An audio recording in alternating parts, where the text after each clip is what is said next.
YouTube पर भ्रमण करने वाले सभी प्रिय आत्माओं को भाई राम राम, नमस्कार। आप थोड़ा कुछ शक्ल ठीक ठाक दिख रही कि नहीं दिख रही है?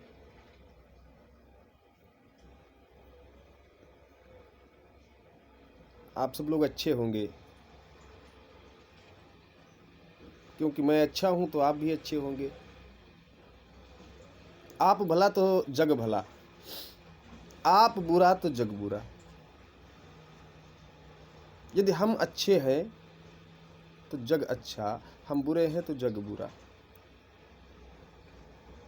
यह देखने का प्रयास नहीं करना चाहिए कि जग बुरा है। शुरुआत अपने से करनी चाहिए, और अपने से हो। हम देखें हम कैसे हैं, हम अच्छे हैं तो हाँ ठीक, सब अच्छे होंगे। तो हम ऐसी वाइब्स बनाएंगे, ऐसी वाइब्स निर्मित करेंगे, ऐसी तरंगे छोड़ेंगे कि हम अच्छे हैं तो सब अच्छे होंगे।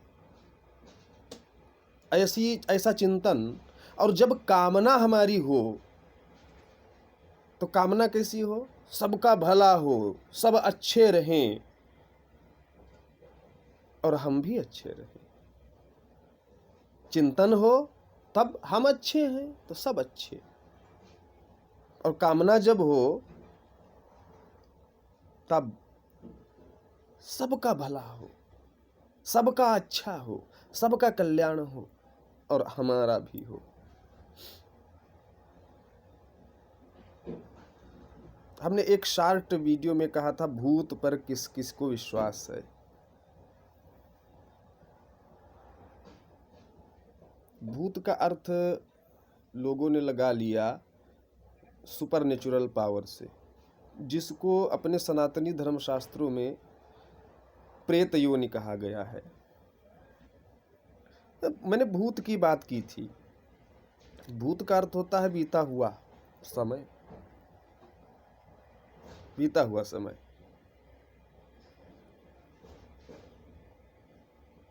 जो बीत गया वो भूत हो गया, जो वर्तमान में नहीं है वह भूत। वर्तमान में यह देह है तब तक कि हम मनुष्य हैं, और यह देह जिस दिन बीत जाएगी, गुजर जाएगी, तो भूत हो गया, हम भी भूत हो जाएंगे। और जो प्रेत है वो एक योनि है, एक प्रकार की योनि होती है। मैं उस पर चर्चा नहीं करूंगा, वीडियो का उद्देश्य थोड़ा हट कर के है। तो होता ये है कि हम लोग अक्सर अधिकतर अपने भूत पर ही विश्वास किया करते हैं, पास्ट पर, बीते हुए कल पर, और ये भूल जाते हैं कि सब कुछ बदल रहा है। क्षण क्षण परिवर्तित होती इस धरती पर, इस दुनिया में सब कुछ क्षण क्षण नया है। सब कुछ, हर एक आने वाला क्षण नया है। बीता हुआ क्षण बीत गया, चला गया। जो कुछ भी घटना घटी है वो पीछे घटी है।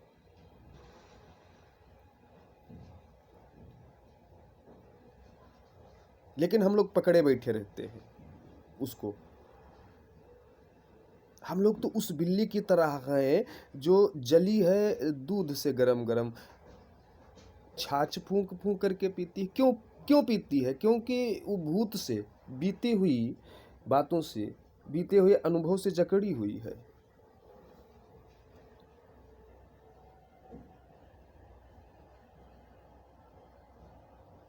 ये बीते हुए अनुभव से जकड़ना ही हमारे ऊपर भूत का चढ़ना है, भूत का सवार होना है।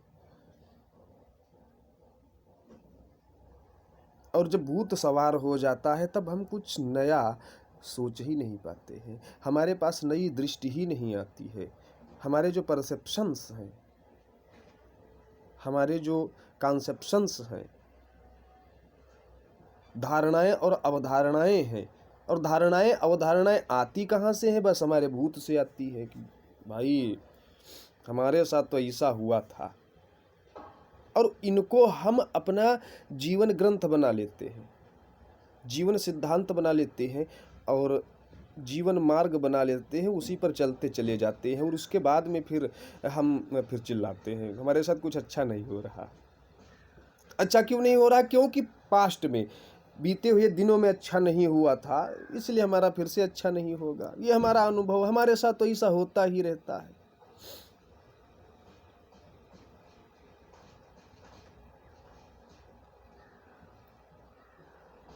यह सबसे अधिक दुखदाई चीज है। अच्छा होता क्या है कि जब हम अधिक समय पीछे ही रहेंगे, पास्ट में रहेंगे, भूतकाल में रहेंगे, भूतकाल के अनुभव से ही जकड़े रहेंगे, तो गुलेल बन जाएंगे, गुलेल तने हुए हैं। अक्सर लोगों में तनाव का क्या कारण है? मस्त क्यों नहीं रहते हैं लोग?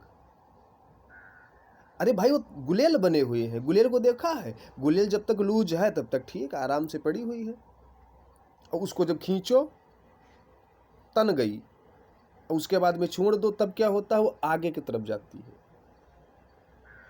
तो ये हम लोग गुलेल बने पड़े हैं, हम लोग सब पीछे पीछे घटी घटनाओं और उन घटनाओं से जो भी हमको अनुभव हुआ है, यद्यपि वो घटनाएं चली गईं, घटनाओं के असर तक चले गए, वास्तविक रूप से उन घटनाओं की जो वाइब्स है वो भी चली गई कहीं, लेकिन हम पकड़े हुए हैं, हम पकड़े हैं, उनको रखे हुए हैं अपने जीवन में, जबरदस्ती बनाए हुए हैं।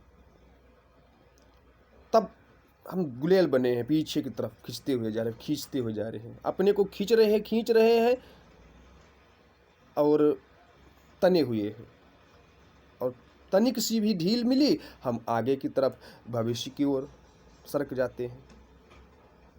हम या तो अपने थोड़ा सर्दी है, सर्दी का असर है, जुखाम, और वो यायावरी वृत्ति के कारण इधर उधर टहलने से तो थोड़ा तो शरीर है, प्रकृति से लड़ा जाएगा तो असर कर जाएगा। खैर चिंतक कोई बात नहीं, खांसी इस देह में है, मुझे नहीं, मैं मस्त हूँ। तो या तो हम पास्ट में रहेंगे, और जब हम पास्ट में रहेंगे, पीछे की तरफ खींचे रहेंगे, तब पूरी की पूरी संभावना है जब इससे हम छुटकारा पाएंगे, इस तनाव से छुटकारा पाएंगे, तो हम कूद करके आगे जाएंगे। कोई रबड़ देखो, रबड़ को खींचो ऐसे, इलास्टिक लो, ऐसे खींचो और फिर छोड़ दो तो आगे जाएगी।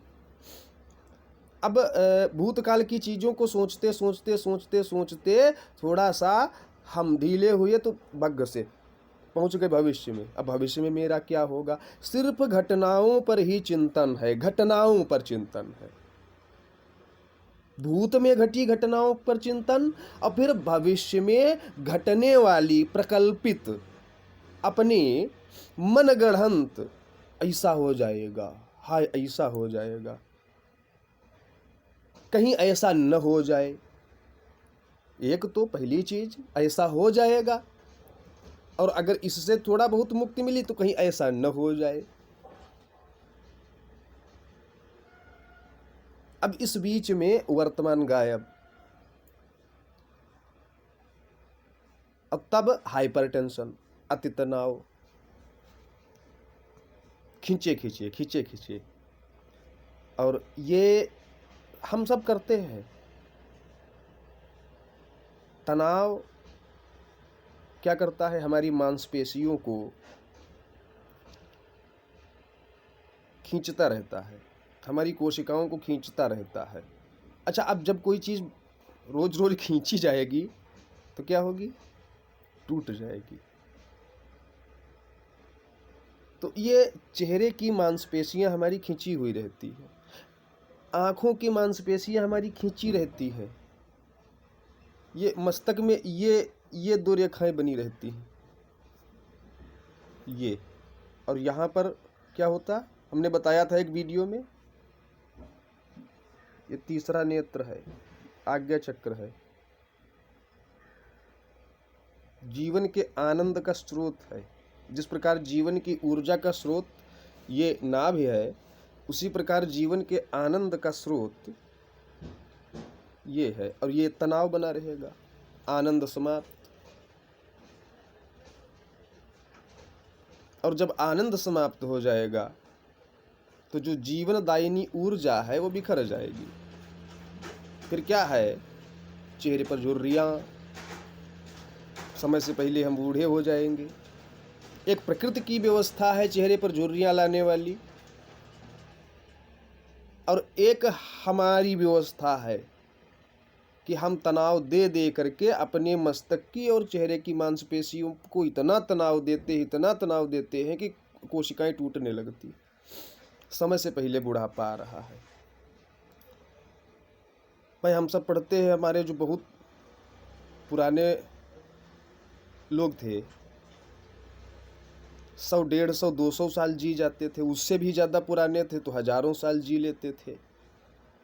यहाँ 60, 65, 70 बड़ा मुश्किल है। और खास करके अपने देश की परिस्थितियों में 70 साल में व्यक्ति चुक जाता है। विदेशों में 70 साल में कहो एक नई शादी कर लें, क्योंकि अपने यहाँ थोड़ा ज़्यादा, बहुत ज़्यादा सवार रहता है। अच्छा, अब इसका समाधान क्या है? इतनी बातें तो हमने बता दी, भूत सवार रहता है। अब इसका समाधान क्या है? तो भाई इसका सबसे पहला समाधान ये है कि हम अपने मस्तक को जितना हो सके उतना ढीला रखें, ढीला। और जो ये हमारा ये वाला क्षेत्र, यहाँ की मांसपेशियां हैं, तो यहाँ पर हर 1 घंटा पर इसको ऐसे सहलाते रहें, बहुत हल्के हल्के। ज़्यादा जोर से हम सहलाएंगे तो फिर धीरे धीरे आदत पड़ेगी और धब्बा बन जाएगा, यहाँ की रगड़ खा कर के यहाँ काला काला धब्बा बन जाएगा। ऐसा नहीं करना है, बहुत हल्के हल्के स्पर्श करना है ऐसे हर 1 घंटे पर, कि यहाँ पर जब हम स्पर्श करेंगे कुछ लगा जैसा रहेगा तो वो उससे हमारे यहाँ की जो मांसपेशियाँ हैं वो ढीली होती रहेंगी। ये जो चंदन और टीका लगाया जाता है उसके पीछे का यही कारण है कि हमने चंदन लगा लिया। अब चंदन यहाँ पर जब लगा है तो यहाँ पर हमको एक सनसनी लगी रहेगी, सेंसेशन लगा रहेगा, ठीक। तो हम घटनाओं में नहीं उलझते हैं बहुत ज़्यादा। अब ये कहो कि जो चंदन लगाते तो बिल्कुल वो सोचते ही नहीं है, ऐसा नहीं है।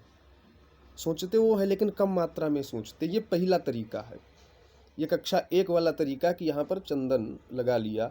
और चंदन थोड़ा गाढ़ा होना चाहिए उसका लेप, ताकि यहाँ पर वो एहसास रहे, उसका अनुभव रहे कि यहाँ पर कुछ लगा हुआ है। वो पानी जैसा प्रतीकात्मक नहीं। और बहुत पतला सिंदूर इसे लगा लिया तो वो 2-4-5 मिनट बाद उसकी सनसनी चली जाएगी। थोड़ा गाढ़ा लेप करके और ऐसे यूँ लगाना है। ये लंबा वाला जो तिलक होता है ये उतना बढ़िया नहीं होता है। ये बिल्कुल टिकली ऐसे लगानी है, ठीक। लंबा वाला तिलक उसके आगे कुछ और चीज़ें होती उसके लिए लगाया जाता है। इस जो समाधान में बता रहा हूँ इस चीज़ के लिए यही वाला, ये टिकली ऐसे। खैर चलो, टिकली न लगा पाए तो फिर आपको क्या करना है, बैठे हैं आराम से, अपनी ये उंगली लेगा, ये नहीं लगानी है, ये वाली नहीं लगानी, तर्जनी नहीं लगानी है, ठीक। ये इंडेक्स फिंगर नहीं लगानी है, ठीक। ये क्योंकि ये इंडिकेट करती है, हमको किसी इंडिकेशन में नहीं जाना है, सारे इंडिकेशन बंद करने हैं। तो ये ठीक है। ये वाली उंगली बहुत ज़्यादा चलती है, ये अधिक सक्रिय रहती है, ठीक। तो इसकी जो इस उंगली की जो तरंगे हैं वो खर्च हुआ करती हैं। ये उंगली सबसे सही है, ये वाली बहुत किनारे है तो ये अधिक निष्क्रिय है, ये ज़्यादा सही है, ये भी ठीक है। मध्यमा और अनामिका, तो इसको ऐसे हर 1 घंटे पर 3-3, 4-4, 5-5 बार ऐसे स्पर्श करेंगे तो आनंद आ जाएगा। अच्छा, उसके बाद अगर कहीं हमको मौका मिल जाए, हम बैठे हैं तो क्या करना है, अब अब इस उंगली का प्रयोग करना है, ये इंडेक्स, इंडिकेशन फिंगर, ठीक। तो इसको ऐसे करना है, ऐसे करके और ऐसे धीरे धीरे धीरे धीरे यूँ इस उंगली का जो आखिरी सिरा है ऐसे ले जाना है, धीरे धीरे धीरे धीरे। यहाँ पर सनसनी होने लगेगी, ऐसे ऐसे करके ले जाओ धीरे धीरे। ये अभ्यास करो 10-11 बार अभ्यास करो, तब जो ये बना रहता है अक्सर देखना आप लोग, ये बना रहता है, तब क्या होगा, ये ऐसे बन जाएगा और ये मस्तक की जो हमारे सबके लकीरें होती हैं, मस्तक रेख है, ये स्पष्ट होने लगेंगे। तो ये अभ्यास करना है, ये भूत झाड़ने की विद्या का पहला अभ्यास है। आशा करता हूँ आप सब लोगों को ये अच्छा लगा होगा। और जब भूत झड़ने लगेगा धीरे धीरे, तब तनाव कम होगा, और जितने जीवन में तनाव कम है उतने ज़्यादा हम लोगों की उन्नति है, आत्मोन्नति है। और जब हम सबकी उन्नति होगी धीरे धीरे, तो समाज की उन्नति होगी, राष्ट्र की उन्नति होगी। आत्मोन्नति का प्रयास अवश्य करना चाहिए। और आत्मोन्नति के लिए सबसे पहले यही चीज़ है कि हम अंदर से आत्मिक रूप से स्पिरिट लेवल पर हम उन्नति करें, अपने आप को थोड़ा ऊपर ले जाएं। बाकी भौतिक रूप सब तो चला ही करता है।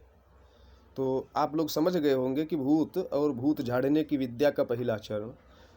उसके बाद में और सारे जितना मैं सीखता जाऊंगा, क्योंकि मैं भी अभी कोई मास्टर नहीं हूँ, ये भी मेरी यात्रा है कि जो सीख रहा हूँ और उस सीखी हुई चीज़ को आप लोगों के साथ में साझा करता चलूँ, बस यही है, यही मेरा उद्देश्य है। और बस साझा करना, शेयर करना, बांटते चलो, जो कुछ मिले प्यार बांटते चलो, जानकारी बांटते चलो। ज्ञान तो खैर मैं नहीं कहूँगा, ज्ञान उसका नाम है जो भी जानकारी हमको मिली है उसको जो अप्लाई हो चुका है, अप्लाई होकर के हम उसका परिणाम पा चुके हैं, उसका रसास्वादन कर चुके हैं, वह ज्ञान है। अभी तो जानकारी है, मैं भी अप्लाई कर रहा हूँ, आप लोग भी अप्लाई करिए, और इससे हाँ फ़ायदा मिलेगा, बहुत सारे रोग दूर होंगे, बहुत सारी चिंताएं दूर होंगी। और पास्ट की घटनाओं का स्मरण नहीं करना है। अगर हम बार बार मन हमारा जा भी रहा है भूत में और भविष्य में, तो घटनाओं पर नहीं, अपने कर्म पर, अपने कर्मों का स्मरण, जो ईशावास्य उपनिषद में कहा गया है, कृतो स्मर कृतम स्मर, कृतो स्मर कृतम स्मर। जो हमने किया है पास्ट में, हमने जो किया, हमने हमारे कर्म आचरण, उसका स्मरण करते रहें, और जो हमको करना है आने वाले कर्मों का हम स्मरण करें, घटनाओं का नहीं। क्योंकि घटनाएं जो विगत हो गई हैं वो भूत हो चुकी हैं, और जो आएंगी वो भी अस्तित्व में नहीं है, इसलिए उनका स्मरण किया ही नहीं जा सकता। उनकी कल्पना की जा सकती है, उस कल्पना करके बस तरह तरह के बवाल और फालतू की चिंताएं बनाई जा सकती हैं। बस कर्म का चिंतन करना है, हमने जो कर्म किए हैं उनका चिंतन करेंगे, अच्छे किए हैं आनंद आएगा, अगर कहीं कुछ बुरे कर्म हुए हैं तो पश्चाताप हो जाएगा, पश्चाताप हो जाएगा तो प्रायश्चित हो जाएगा, प्रायश्चित हो जाने से हमारे जो वो बुरे कर्मों की वाइब्स हैं, प्रायश्चित से वो बहुत हद तक नष्ट हो जाती है। और आने वाले समय में अगर हम अपने कर्मों का, कि हमको ये कर्म करने हैं, उनका हम स्मरण करते रहेंगे, तब भी कल्याण ही कल्याण है। बस तो ये करना है, घटनाओं में नहीं जाना है, पहली चीज ये। और इसको रोकने के लिए जो उपाय हमने बताया है कि यहाँ ये चंदन लगा सकें तो चंदन लगाएं, या हर घंटे में ऐसे बस थोड़ा टैप कर देना है, टैप कर देना है। ये वो मैंने एक विद्या पढ़ी थी, वो जिनशिन जित्सु वाले लोग भी ऐसे थोड़ा हल्का हल्का टैप करते हैं, ऐसे ऐसे टैप करते हैं, टैप करके सुधारते हैं ये। और तीसरी चीज ये ऐसे है, इसको ऐसे कर लेना है, और बस ऐसे धीरे धीरे सारा ध्यान उंगली के आगे भाग पर रहे, बिल्कुल एकदम ऐसे यहाँ तक लाना है। यहाँ पर परपराहट होने लगेगी, बड़ा मजा आएगा। ये इलाका हमारा जागृत होने लगेगा, और ये पूरा मस्तक तनाव रहित हो जाएगा। एक चीज बता दूं, असली तनाव आंखों में होता है, असली टेंशन आँखों में होती है, मन में नहीं होती है। असली भय आँखों में होता है। इसीलिए अभी देखो हमारे सामने कोई भयावह चीज़ आ जाए तो हमारी आँखें पहले बंद हो जाएंगी। ऐसे सबसे पहले आँखें बंद हो जाएंगी, और आँखें बंद हो जाएंगी, हमारा डर चला जाएगा। ये होता है, तनाव और भय आँखों में होता है। इसीलिए जब बहुत ज़्यादा हम लोगों को टेंशन हो जाती है तो आंखें हम बंद कर लेते हैं, तो राहत मिलती है। और ये एरिया, ये सब जुड़ा इसी से है। और इन दो जो भौतिक नेत्र हैं, इनका संचालन, इनकी लगाम यहाँ तीसरे नेत्र से है। यही बस है। और बस जाड़ा बहुत है, और आप सब लोग सर्दी में अपना ख्याल रखें, ऐसा न हो हमारी तरह ये जुकाम और खांसी बन जाए। ठीक, मिलता हूँ फिर अगला विषय लेकर के। राम राम सब लोगों को।